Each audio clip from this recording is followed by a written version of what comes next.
हर हर महादेव। प्रिय भक्तजनों, भाद्रपद माह के कृष्ण पक्ष की एकादशी को अजा एकादशी कहा जाता है और इस दिन भगवान विष्णु की पूजा की जाती है।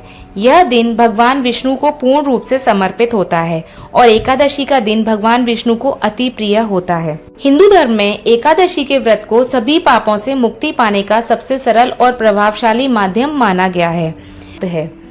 ऐसा माना जाता है कि जो भक्त पूरी श्रद्धा और विधि विधान से इस व्रत का पालन करता है, उन पर भगवान श्री हरि सदैव अपनी दया दृष्टि बनाए रखते हैं और उन्हें स्वर्ग लोक की प्राप्ति होती है। इस एकादशी के दिन व्रत रखने से समस्त पाप और कष्ट दूर हो जाते हैं। केवल यही नहीं, अजा एकादशी के व्रत करने से पूर्व जन्म के भी सभी पापों से मुक्ति मिल जाती है। अजा एकादशी को भगवान विष्णु के उपेंद्र स्वरूप की पूजा अर्चना की जाती है और रात्रि में जागरण किया जाता है। इस पवित्र एकादशी के फल को लोक और परलोक दोनों में ही श्रेष्ठ माना गया है। जितना पुण्य मनुष्य को हजारों गोदान करने से मिलता है, उतना ही पुण्य इस व्रत को सच्चे मन से करने से प्राप्त होता है। अजा एकादशी के दिन विधि विधान से भगवान का पूजन करना चाहिए व कथा का श्रवण करना चाहिए। तो आइए शुरू करते हैं अजा एकादशी की कथा। श्री हरि विष्णु का स्मरण करते हुए कथा का श्रवण करते हैं। ओम नमो भगवते वासुदेवाय नमः। पौराणिक कथा के अनुसार एक बार युधिष्ठिर ने भगवान श्री कृष्ण से भाद्रपद मास के कृष्ण पक्ष की एकादशी के महत्व के बारे में पूछा। युधिष्ठिर कहने लगे कि हे भगवान, हे पुंडरीकाक्ष, मैंने श्रावण शुक्ल एकादशी अर्थात पुत्रदा एकादशी का सविस्तार वर्णन सुना। अब आप कृपा करके मुझे भाद्रपद माह के कृष्ण पक्ष की एकादशी के विषय में भी बतलाइए।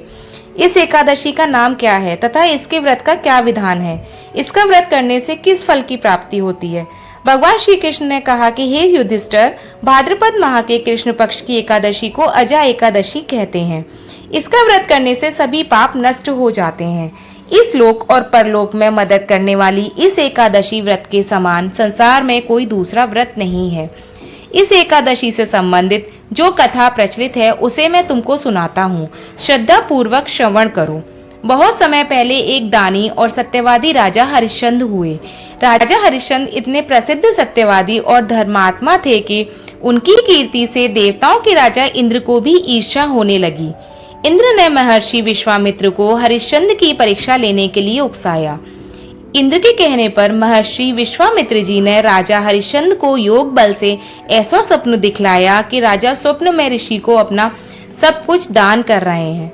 दूसरे दिन महर्षि विश्वामित्र अयोध्या आए और अपना राज्य मांगने लगे। स्वप्न में किए दान को भी राजा ने स्वीकार कर लिया और विश्वामित्र जी को सारा राज्य दे दिया। अयोध्या से जब राजा हरिश्चंद्र चलने लगे तब विश्वामित्र जी ने कहा, जब तब दान आदि बिना दक्षिणा दिए सफल नहीं होते। राजपाट तुम पहले ही सौंप चुके हो, तो अब दक्षिणा कैसे दोगे? तो हरिश्चंद्र महर्षि विश्वामित्र से दक्षिणा देने के लिए 1 महीने का समय लेकर काशी आ गए। काशी में उन्होंने अपनी पत्नी रानी शैव्या को एक ब्राह्मण के हाथ बेच दिया। राजकुमार रोहिताश छोटा बालक था। प्रार्थना करने पर ब्राह्मण ने उसे अपनी माता के साथ रहने की आज्ञा दे दी। स्वयं अपने को राजा हरिश्चंद्र ने एक चांडाल के हाथों बेच दिया और इस प्रकार ऋषि विश्वामित्र को 1000 मोहरें दक्षिणा में दे दी। महारानी शैव्या अब ब्राह्मण के घर में दासी का काम करने लगी। चंडाल के सेवक होकर राजा हरिश्चंद्र शमशान घाट की चौकीदारी करने लगे।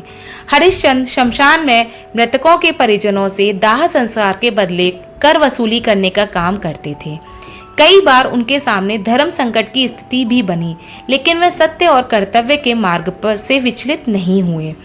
एक दिन शमशान भूमि की तरफ गौतम ऋषि आ गए। राजा ने ऋषि को प्रणाम किया। गौतम ऋषि ने कहा कि किसी पूर्व जन्म के पाप के कारण आपकी यह दशा हुई है। यदि तुम भाद्रपद कृष्ण एकादशी का व्रत करो और अजा एकादशी व्रत कथा सुनो तो तुम्हारा इस हालत से उद्धार हो जाएगा। राजा ने ऋषि की बात मानकर अजा एकादशी का व्रत करने का प्रण लिया। एक दिन राजकुमार रोहताश ब्राह्मण की पूजा के लिए फूल चुन रहा था कि उसे सांप ने काट लिया।